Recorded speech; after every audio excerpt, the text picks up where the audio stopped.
Създадох този канал, защото смятам, че всеки от нас на моменти се чувства сам, изгубен, объркан и си мисля, че само той е в тази позиция, както аз си мислех. Но вие не сме единствените. Всички сме свързани.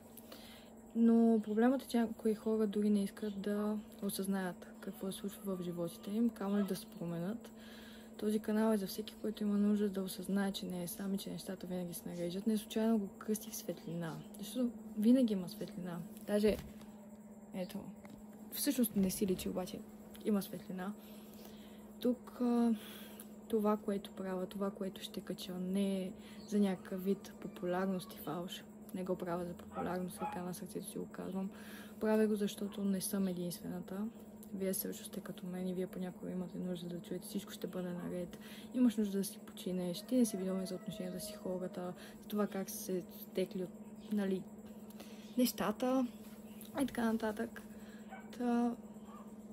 Дори в момента ми е трудно да говоря, но все пак ще продължавате да го гледате и аз ще продължа. Тези клипове са моето лично напомняне, че трудностите по пътя и провалите всъщност не са провал, а просто част от пътя, част от нужните моменти да се изградим като по-добри хора, като по-успешни. И честно казано, понякога ми иска просто да помълчим. Бих била много щастлива да помогна дори само на един човек. Само един човек да се припознае в думите ми и да разбере, че не е сам, да получи моята виртуална прегръдка.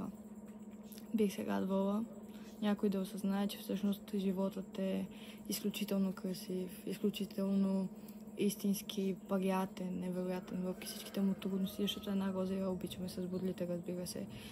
И отново го казвам, на един човек да успея да помогна, мисията ми би била успешна. Така че много се радвам, че останахте до края. Обичам ви и до нови срещи!